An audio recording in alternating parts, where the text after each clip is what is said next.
Boa tarde, estamos começando mais uma entrevista pelo Amazonas Atual, desta vez com a candidata Rebeca Garcia, candidata pelo PP ao governo do Amazonas.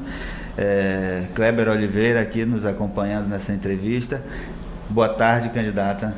Boa tarde, Valmir, boa tarde, Kleber, boa tarde a todos vocês aqui, Felipe, a Ana, aqueles que estão nos acompanhando no portal Amazonas Atual. É um prazer poder estar aqui, uma oportunidade também, enquanto candidata, ter essa oportunidade de estar falando aí para aqueles que estão acompanhando, os internautas que estão acompanhando esse programa, porque isso é um programa, na verdade, né, um jornal televisivo praticamente, né, só que pela internet. É uma oportunidade nós estarmos falando sobre essas nossas propostas, sobre os nossos projetos, sobre aquilo que nós pretendemos para o futuro do nosso Amazonas.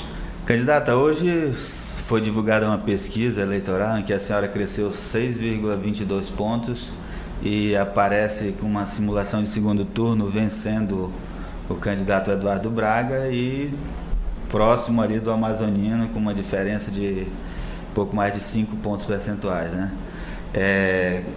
Como é que a senhora avalia esses números?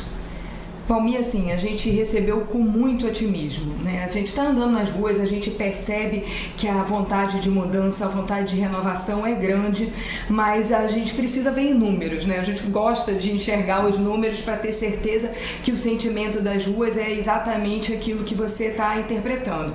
Então a pesquisa é muito positiva, num momento muito positivo, onde nós percebemos que, apesar do pouco tempo de candidatura, e aí vale a pena lembrar que até o dia da convenção eu preferi avaliar as condições para realmente decidir se deveria ou não ser candidata, entender um pouco do que o amazonense queria, e aí percebendo que o amazonense realmente queria renovação, queria mudança, nós entendemos que era o momento sim de lançar a candidatura. Então, assim, há pouco tempo nós estamos candidatos, né? A gente sabe que os outros nomes que aparecem aí com chances de chegar ao segundo turno, como você colocou, são pessoas que já tiveram a oportunidade de governar o estado, são pessoas que têm o recall, o conhecimento já muito forte, já está muito bem solidificado isso na cabeça do eleitor, e o nosso nome é um nome que vem como renovação. O meu nome é uma renovação hoje, então as pessoas agora estão conhecendo que existe uma candidata que se chama Rebeca Garcia, e um pouco da sua história, do seu preparo, do que ela fez na sua história para poder chegar aqui no dia de hoje. Então foi excelente para nós, os números não podiam ser melhores. Candidata, a senhora não era candidata nessa eleição até a véspera, né? Até quinta-feira, o prazo final para as convenções era numa sexta, dia 16 de junho, e até o dia 15, na quinta, a senhora ainda não era candidata. Quem deveria ser candidata era a Conceição Sampaio, vice do candidato Eduardo Braga. O que mudou de um dia para o outro? Então, nessa quinta-feira, que era o último dia, o penúltimo dia para a convenção, havia-se um acordo de que o PP comporia a chapa do candidato Eduardo Braga e que comporia como vice a Conceição Sampaio, que o partido entendia que era um bom nome. Eu não tinha intenção mais de compor chapa como vice de ninguém. Eu pensava já que era o momento de ter um projeto só. As pesquisas, os números nos mostravam que havia essa possibilidade e a vontade das pessoas de que eu me candidatasse só.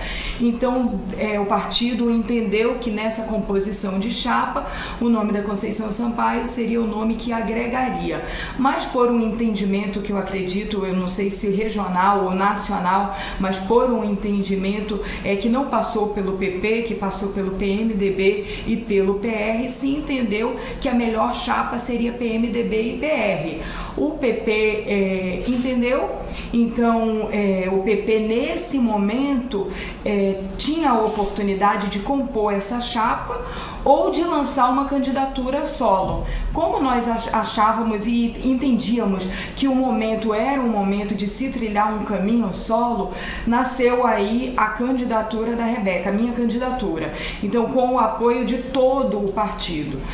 Achavam que, na verdade, no primeiro momento se pensou nessa chapa PP-PMDB, porque era a chapa que tinha sido acordado com os partidos a nível nacional em 2014 e seria, assim, na cabeça dos dirigentes do partido, até meio que lógico que essa composição se continuasse, visto que, na verdade, nós estamos vivendo o pleito de 2014, isso é bom lembrar. Esse pleito que a gente vive hoje em 2017 é o de 2014. Mas como o PMDB entendeu que era melhor caminhar em um outro caminho, o Partido Nacional nos colocou à vontade para colocar o que nós achávamos que era melhor para o Amazonas. E nós... Bom, pode falar. Essa aliança com o PMDB do senador Eduardo Braga agora é coisa do passado? A senhora decidiu sair definitivamente da sombra do céu? Não, na verdade, assim, eu nunca fiz parte de gestão nenhuma do governador Eduardo Braga, nunca fui aliada de gestão política do senador Eduardo Braga. O que houve no ano de 2014 foi uma aliança eleitoral, né? Como já houve o Omar, vice do Eduardo, como já houve o Serafim, vice do Eduardo. Enfim, a aliança eleitoral, ela não é um matrimônio, ela não é um casamento, ela é pontual daquele ano e daquela eleição. Então, aquele foi um desejo do PP nacional com o PMDB nacional em 2014. Hoje, 2017, 3 anos depois, é um outro momento, é um momento do PP escrever a sua própria história. A senhora disse que não queria mais ser vice na chapa de ninguém. Quais eram os seus projetos até antes da convenção? Eu estava me preparando para ser candidata em 2018. Eu, sinceramente, eu vou colocar aqui, eu não aguardava que fosse haver mais uma outra eleição. Isso tinha sido completamente descartado das possibilidades, no meu entendimento, para o ano de 2017. E como 2018 é um ano de eleição, eu iria me preparar para fazer parte deste pleito que seria o de 2018, né, das próximas eleições de 2018. Mas quis Deus que nós estivéssemos passando por esse momento, em 2017, uma eleição, um ano atípico, um ano que não é um ano de eleição, e o PP percebeu que era o momento, então, de nós anteciparmos o projeto. Nós já tínhamos uma história sólida, que tanto passou pela iniciativa privada quanto pela gestão pública, que nos credenciou para estar aqui no dia de hoje, e nós só antecipamos em um ano o projeto que seria colocado aí à disposição para avaliação do eleitor amazonense no ano de 2018. A senhora foi gestora da Suframa, né, e perdeu o cargo ali numa briga política nacional. Foi frustrante ter que deixar a Suframa assim, sem ser avisada? Eu vou lhe confessar uma coisa, eu gostaria de ter ficado um pouco mais na Suframa, porque eu sei que até dezembro desse ano nós íamos poder concretizar alguns projetos que se iniciaram lá atrás. Infelizmente você não faz tudo do dia para a noite, né? Você constrói uma gestão.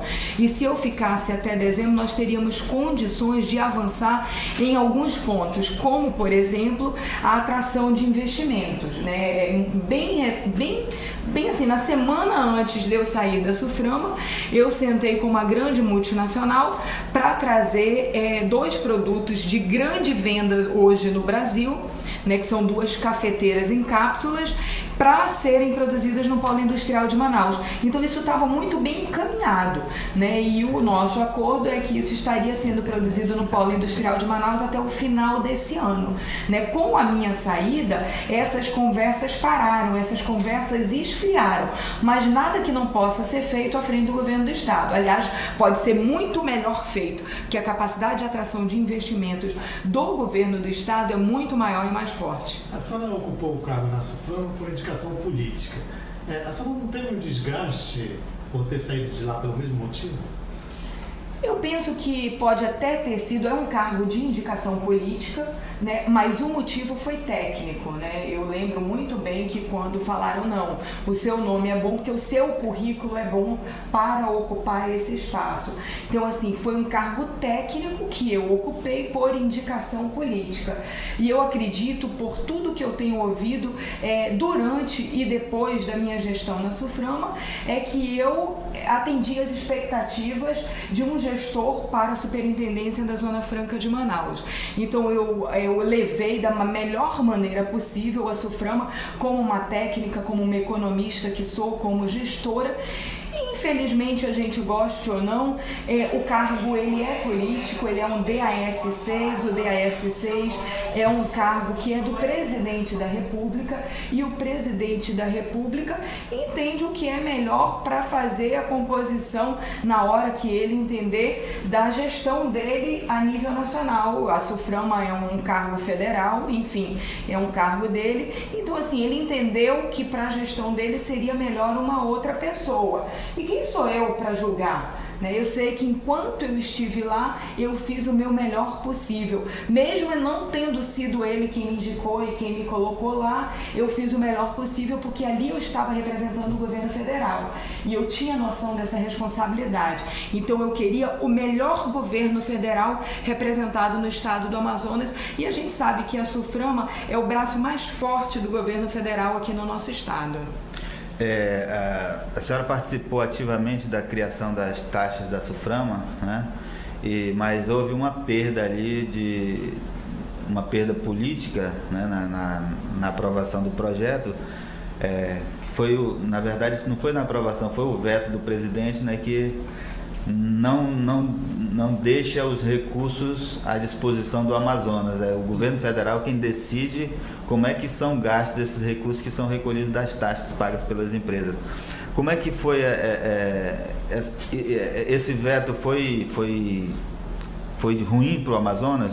É péssimo, né? É péssimo não só para o Amazonas, como para toda a Amazônia Ocidental. E aí é bom a gente colocar que a gente está falando aqui da eleição do Amazonas, mas a SUFRAMA, e eu sei que tem gente de outros estados também da Amazônia Ocidental nos acompanhando, é péssimo para toda essa região da Amazônia Ocidental e para o Amapá, que também recebem recursos que são recolhidos por essa taxa que hoje é a TECIF, né? Então, assim, é péssimo, porque você não garante que esses recursos que são produzidos aqui, que são arrecadados aqui, eles vão voltar para que eles foram realmente, de fato, destinados. Não era possível negociar com o governo? Não foi negociado com o governo essa questão? Deixa eu reforçar a tua pergunta. A senhora não acha que a bancada federal do Amazonas, no Congresso e da Amazônia, de uma forma geral, não tem a força política necessária para garantir esses benefícios da região? Eu penso o seguinte, assim, individualmente as bancadas não têm essa força. Agora, unidos, nós temos, né? Então, assim, o que eu acredito que tenha havido naquele momento foi uma surpresa. Eu penso que não estavam aguardando esse veto. Tanto é que ela foi aprovada no Congresso Nacional, né? Tanto na Câmara quanto no Senado, ela foi aprovada. Era uma comissão mista, né? Então, assim, presidida por uma deputada, a deputada de Roraima, que era a presidente, a relatora era também a amazonense, era a Vanessa Graziotin, e lá no Congresso não teve problema nenhum em aprovar o texto. Então, assim, a bancada estava muito ciente de que aquilo era bom e de que aquilo era importante. Eu penso que a grande surpresa foi o veto. E aí, quando o veto vem, eu penso que tenha pego todos desprevenidos. E por isso que não houve essa mobilização política. Mas a mobilização política e essa força, ela é fundamental para que nós tenhamos êxitos em qualquer pauta que se trate no Congresso Nacional, tanto dentro do próprio Congresso, Senado e Câmara, quanto nas articulações com o Poder Executivo. A senhora falou de uma certa surpresa. Eu tinha questionado se não foi negociado com o governo federal essa questão das taxas para ficarem no Amazonas. Não, tanto foi negociado que, na verdade, o texto ele foi escrito em parceria com o governo federal, que eu digo assim, é o Senado que faz o relatório, mas em todas as audiências públicas, e foram feitas várias audiências públicas, nós tivemos por várias vezes em Brasília construindo esse texto, o governo federal ele foi convidado para essas reuniões, ele participou e em nenhum momento ele se colocou contra. Ele até em alguns momentos, nos bastidores, ele se colocou contra, mas nós o convencemos de que o melhor era daquela maneira. Afinal de contas, esses recursos, eles são utilizados para fazer serviços que é uma obrigação do governo federal. Então o governo tem que fazer de qualquer maneira. Se eu pegar um recurso da SUFRAMA hoje para asfaltar a BR-319, por exemplo, isso é o governo federal que tem que fazer, porque é uma BR. Agora, o recurso da SUFRAMA poderia estar sendo utilizado para isso, porque ele tem a finalidade do desenvolvimento regional. E a BR-319 fala de desenvolvimento regional quando você fala de uma alternativa para escoamento da produção do polo industrial de Manaus e da recepção de insumos. Então, isso poderia estar sendo usado. Então, a surpresa é que, na verdade, não haveria desvio de finalidade desses recursos.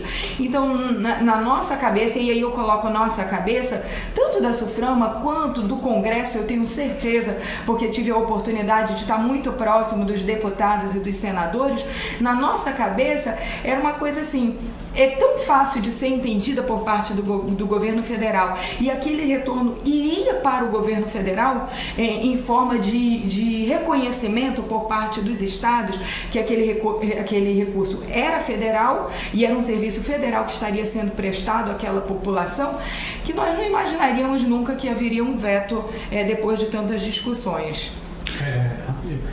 Na sua proposta de governo, né, apresentada na TRE, a senhora propõe, inclusive, modernizar a política de incentivo fiscal da SUFRAMA. Como é que seria essa modernização? Esse modelo já não está esgotado, candidato?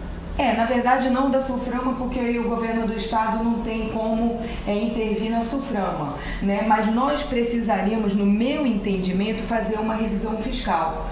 O momento em que nós vivemos não é um momento que nós deveríamos estar sangrando o investidor.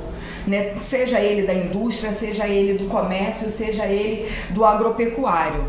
Nós temos que incentivar.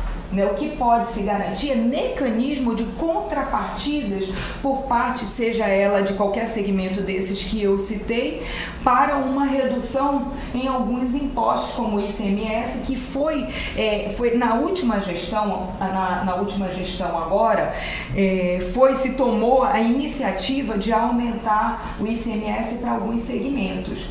Eu penso não ter sido a decisão certa para o momento em que nós estamos vivendo.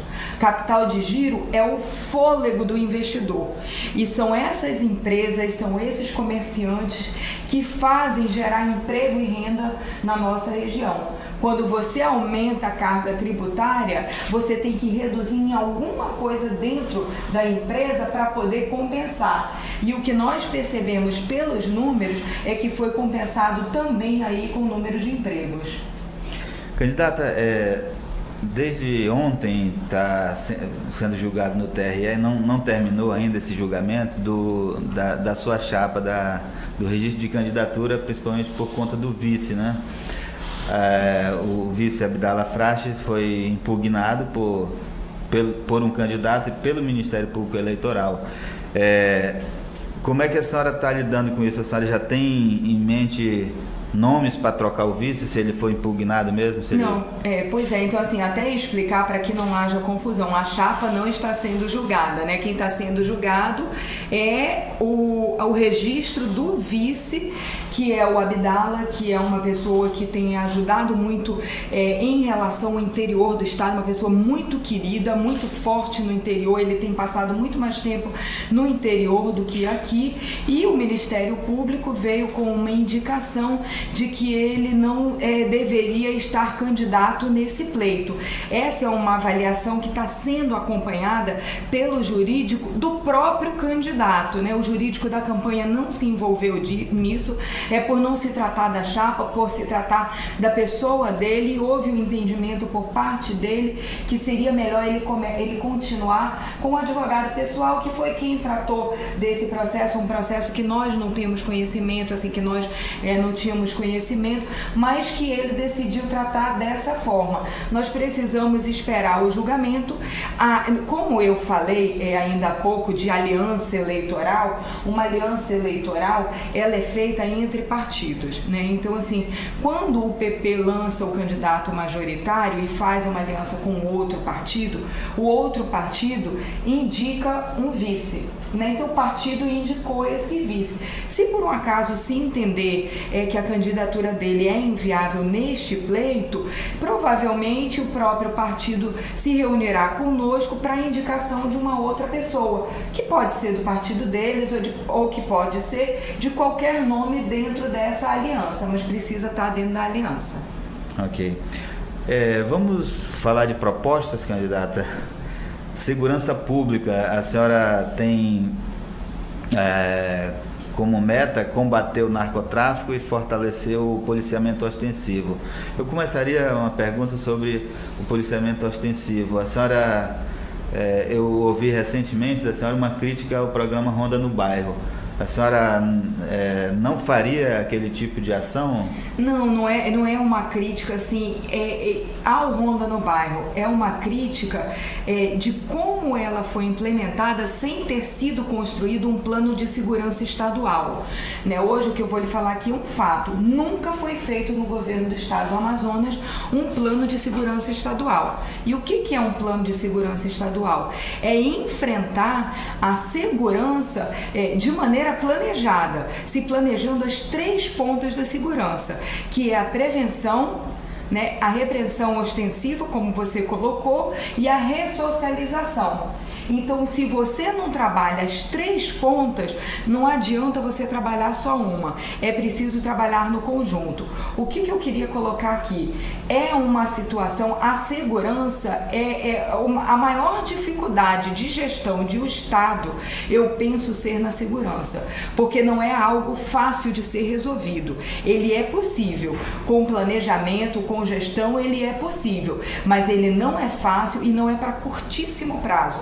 A gente até consegue, num curto, médio prazo, reduzir alguns números, né? E nós iremos trabalhar para isso, mas resolver por completo é médio e longo prazo. Agora precisa começar já, primeiro com um plano de segurança estadual que nunca teve no nosso estado. E isso, por que não é tão simples? Porque precisam aí de parcerias de vários entes. Nós faremos parcerias, por exemplo, com a prefeitura. Não existe a prevenção se não passar por uma parceria com a Prefeitura de Manaus. Por quê? Porque os números mostram que a maioria dos homicídios e dos crimes hediondos, eles ocorrem aonde não há urbanização na cidade. Então, nas ruas pouco iluminadas, nas ruas onde não fazem o asfalto, onde não está capinado, aonde não há de fato a urbanização. Lá acontece mais os homicídios. Então, o que nós queremos fazer? Nós queremos fazer um georreferenciamento da violência. Isso hoje é possível com um software. Um software vai te dizer o seguinte: aonde está acontecendo a violência no meu estado, em que dia e em que hora. Então, nesse lugar eu preciso atacar. E se esse lugar está faltando urbanização, o governo do estado do Amazonas vai fazer uma parceria com a prefeitura para que aquele lugar seja urbanizado e que seja de menor volatilidade, para que seja um lugar sujeito à violência, né? Então esse tipo de parceria será feito no caso com a prefeitura. Agora a gente precisa muito mais. A gente precisa, como você falou aí do narcotráfico, a gente precisa ter parceria com o governo federal, né? Eu queria formular uma pergunta sobre o narcotráfico. Por favor, pode até entrar. Por exemplo, o Amazonas começou um combate ao narcotráfico com o secretário Sérgio Fontes, que colocou muita gente na cadeia e continua colocando ainda. O problema é que essa superlotação na cadeia explodiu em janeiro desse ano, né, com aquele massacre que foi o maior massacre em presídios na história mundial. Então, a senhora acha que a política de segurança, nesse sentido de combate ao narcotráfico, é essa mesmo, de prender os pequenos traficantes e deixar os grandes soltos? Então, esse é um passo, mas como não há um plano de segurança estadual, nós não temos a ponta da ressocialização. Então, o que nos adianta prender pessoas dentro de presídios que já está provado que esse modelo de presídio que existe hoje aqui, os grandes presídios, está completamente falido. Não traz de volta ninguém à sociedade recuperado. Então, nós temos que estudar como mudar o modelo de presídio que nós temos que trabalhar a questão da ressocialização, que passa na prevenção também, essa ressocialização, com o investimento na juventude, com o investimento em qualificação, com o investimento em esporte, com o investimento em lazer e educação, mas passa também em entender quem são os traficantes, como você colocou, quem são aqueles grandes homicidas, aquelas pessoas que não podem estar misturadas com aqueles infratores que cometem pequenos delitos. Então, pessoas que cometem pequenos delitos, elas estão entrando nos presídios de Manaus e estão saindo qualificadas em crimes sérios, como narcotráfico, como homicídio, como formação de quadrilha, coisas que eles não fariam se não tivessem entrado nesse presídio. Então, por isso que há essa necessidade de se trabalhar todas as pontas da segurança. E investir, claro, também na questão da inteligência que eu falei, por conta do georreferenciamento, mas equipar e qualificar também a Polícia Civil. Nós precisamos ser parceiros da Justiça e conseguir fazer provas para que as pessoas que estão sendo não condenadas, que estão sendo acusadas de determinados crimes, elas possam ser condenadas. Porque hoje, Valmir, tem um número assim que nos assusta muito, mas 90% dos homicidas não estão sendo presos por falta de provas. Então, qual é essa mensagem, e que aí é um grande indutor da violência hoje no nosso estado e no nosso país, eu diria, é a impunidade. Então, se você sabe que você vai cometer um homicídio e que 90% de chances você tem de nada acontecer com você, você acha que que você está impune, que não vai haver impunidade, que não vai haver nenhum tipo de impunidade para você. Então, na cabeça de uma pessoa que está sujeita a cometer um crime, essa pessoa pode pensar que o crime vale a pena. Agora, o sistema de segurança ele não é unificado, né? A Polícia Civil vai para um lado, a Polícia Militar vai para o outro. A gente teve um caso recente de policiais que trocaram tiros entre si durante uma operação num lugar ali no Porto de São Raimundo. Não seria o caso de unificar as duas polícias para fortalecer esse combate? Eu penso que tem que unificar, e mais do que isso, eu penso que nós temos que fortalecer a comunicação, porque eu acho que naquele caso houve um problema de comunicação entre a Polícia Civil e a Polícia Militar, né? E isso também é possível com tecnologia, isso é possível agregando os serviços, né? E entendendo que cada um foi preparado para um momento. Né, a Polícia Civil para essa parte da investigação, da inteligência, né, a Polícia Militar mais para esse combate, esse combate mesmo de ir lá, de estar no momento e de estar presente. O que precisa, eu penso, que é colocar a ordem. Kleber? No seu projeto de governo, tem na questão da saúde, a senhora propõe a ampliação da rede pública hospitalar. Como que seria ampliar essa rede pública sem melhorar o atendimento? Como é que seria isso? Na verdade, assim, não melhorar no tamanho da infraestrutura na cidade de Manaus, né? E nem no interior. É aproveitar o que nós já temos e fazer com que o que nós já temos funcione. Né? E como nós vamos aumentar? Nós vamos aumentar os serviços. né? Nós temos hoje a Fundação SECOM, que já foi uma referência em toda a região norte, mas perdeu um ponto na sua qualificação e que por isso hoje não pode prestar alguns serviços por conta de qualificação no Ministério da Saúde. Isso é fácil de ser resolvido. Isso é ir no Ministério da Saúde, ver o que nós precisamos fazer. Isso não precisa de dinheiro. Precisa de colocar o hospital da maneira que eles entendem para ser qualificado. A mesma coisa nós queremos fazer no Delfim Aziz.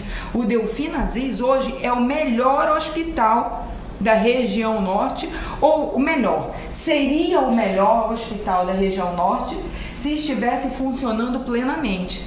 São 380 leitos, desses 380 leitos, 50 UTIs, 11 salas de cirurgias, super bem equipados, mas nós não estamos utilizando isso. Nós poderíamos jogar para o Delfim Aziz uma demanda que hoje nós não estamos conseguindo prestar para o Estado. Eu vou te dar um exemplo. Hoje, por conta também de qualificação, e aí vai a mesma qualificação do SECOM junto ao Ministério da Saúde, nós podemos passar a fazer no estado do Amazonas os transplantes de fígado, rins e córnea. Isso é só qualificação. E o Delfim Aziz pode ser um centro referência na região norte para esse tipo de serviço. Agora precisa ir a Brasília, precisa conversar e precisa qualificar. É apenas isso, porque médicos qualificados para isso nós temos aqui. Nós temos doutores que são doutores em fazer transplantes. Nós precisamos qualificar. O hospital nós já temos, nós precisamos colocar para rodar. Então, quando você fala em ampliar, é ampliar desta maneira, não em número de prédios, porque os números de prédios já são suficientes.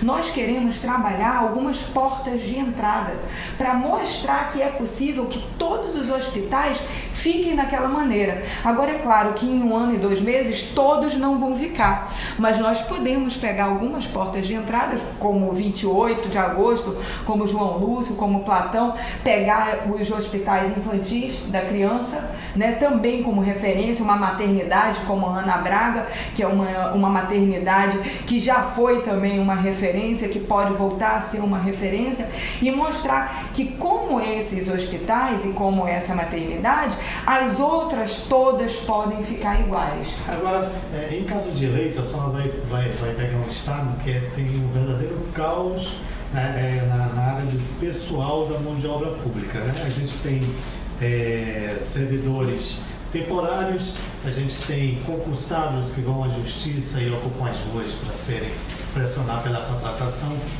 Como é que a senhora pretende resolver essa questão? Primeiro, eu penso assim, muito disso está acontecendo por conta das contratações de empresas que não estão prestando o serviço adequado. Hoje o governo do estado ele possui aproximadamente 86 mil funcionários. Não é possível que num quadro de 86 mil pessoas a gente não encontre pessoas extremamente capacitadas para prestar os serviços adequados. Com certeza tem. Então, assim, o nosso entendimento é que nós precisamos trabalhar forte na qualificação dos nossos servidores, porque eu não acredito em gestão eficiente que não passe pelo servidor, né? Uma gestão eficiente, ela passa pelo servidor. Por isso que nós queremos investir no servidor e na qualificação dos servidores. Os contratos que não estiverem sendo honrados da maneira devida, como se deve ser, já que o dinheiro é público e está sendo gasto para finalidade, esses contratos precisam ser suspendidos imediatamente, né? E essas empresas precisam ser afastadas na medida do possível. É claro que tem empresas que não podem ser tiradas imediatamente porque pode fazer falta no serviço. Isso a gente só vai saber lá dentro. Mas é preciso que se revejam esses contratos que inclusive estão aí sendo investigados e precisa se ver o que realmente nós tivemos uma pequena queda aqui no sinal da internet. Outra coisa que a gente precisa trabalhar é para essa internet, não é, Valmir? Exatamente. Essa é uma luta que eu quero, junto ao governo federal, abraçar. A gente falava de finanças, candidata. As finanças do Estado estão comprometidas, segundo os próprios números que o governo mostra, né? Por conta da crise econômica. E, com isso, falta dinheiro para tudo, né? Como é que a senhora pretende lidar com essa questão das finanças? Mas saber fazer gestão é justamente isso, é fazer gestão com pouco, né? Com muito dinheiro é muito fácil, não precisa nem ter um grande gestor, basta colocar qualquer pessoa e aí a máquina anda por si só quando tem dinheiro, né? O que precisa é fazer planejamento, é trabalhar de acordo com aquilo que é importante para o Estado, e isso começa elegendo prioridades. Eu não sei se vocês têm conhecimento, mas o orçamento do Estado, ele fica na Casa Civil. Para um orçamento funcionar, ele precisa estar alinhado com o planejamento. Como é que você planeja o Estado sem estar com o orçamento ao lado? Então isso é algo que nós queremos rever. O planejamento precisa estar alinhado com o orçamento, para que o planejamento do Estado vá até onde o orçamento pode ir. Então essa é uma política que nós iremos fazer, mas entendendo que fazer gestão em tempos de crise é saber fazer gestão com pouco. Isso é possível, a gente faz na nossa casa, você faz na sua casa, o outro faz na empresa, enfim, é possível. Agora você precisa administrar o Estado do tamanho que ele tem financeiramente, para que não venha depois causar um prejuízo. Ganhando a eleição e se tornando governadora, como é que a senhora pretende montar a equipe? É uma equipe técnica ou vai partilhar o governo com os partidos políticos, como sempre todo mundo faz? Então, Valmir, assim, os meus adversários me deram um presente, assim, querendo me prejudicar, inviabilizaram as nossas alianças. Então, assim, enfim, nós sabemos que existem partidos que hoje poderiam estar com a gente, mas que depois de convencidos, enfim, que não seria o melhor caminho e tal, o que acabou que nós não temos partidos diferentes dos concorrentes para dividir o Estado. Então, assim, a minha política sempre foi, eu tenho certeza que você como jornalista acompanhou a minha passagem pela SUFRAMA, eu sempre vi a meritocracia em primeiro lugar. O superintendente da SUFRAMA, ele tem vários cargos à disposição para serem nomeados. Eu não nomeei de fora nem a minha chefe de gabinete. Eu utilizei apenas servidores da SUFRAMA, porque eu entendo que o quadro precisa ser técnico, de pessoas que conhecem aquilo a fundo. Então a minha chefe de gabinete, que era uma pessoa que eu não a conhecia até chegar lá na SUFRAMA, era uma pessoa com mais de 30 anos de SUFRAMA, que na minha opinião e na minha visão era a melhor pessoa que podia estar lá para estar ao meu lado e que conhecia toda aquela estrutura melhor do que ninguém. E por isso que eu entendi que a decisão técnica era a melhor decisão a ser tomada. E assim nós fizemos com os outros cargos. Então, assim, a minha história mostra que a meritocracia e escolher cargos técnicos é a melhor opção. E eu tenho a certeza, porque o resultado da SUFRAMA com a minha passagem por lá foi um resultado extremamente positivo, e eu tenho certeza que não foi a mão da Rebeca sozinha, porque ninguém faz nada sozinho. Foi a decisão de ter ocupado os cargos que poderiam ter sido ocupados até por indicações políticas. Eu tomei a decisão de ocupar por técnicos, e isso contribuiu para que a gestão fosse tão bem avaliada. Candidata, nós estamos chegando próximo de 40 minutos e a gente lhe dá então um tempo para a senhora fazer as considerações finais. Então, Valmir, Kleber, eu queria terminar agradecendo a oportunidade de utilizar esse veículo tão democrático, né, de tão fácil acesso, que chega em qualquer lugar, não só do nosso estado, mas em outros lugares também. A oportunidade de demonstrar, como vocês viram aqui pelos nossos projetos, pela nossa história e por onde nós chegamos e como chegamos no dia de hoje, que a nossa candidatura é uma candidatura forte, uma candidatura trajetória sólida, como você colocou, o nosso nome já aparece nas pesquisas, ganhando no segundo turno de um ex-governador e ali tecnicamente empatada com um outro ex-governador, tendo condições reais de mudar a história do nosso estado. Então eu queria agradecer essa oportunidade e falar com o teu espectador, né, com aqueles que estão nos acompanhando na internet, para que no dia 6 de agosto vote com coragem, vote com esperança, vote com certeza e com vontade de mudar, vote em Rebeca 11. Ok, agradecemos a participação da Rebeca Garcia, a participação do Kleber Oliveira, e nós voltamos com as entrevistas na segunda-feira com o candidato José Ricardo do PT. Até lá.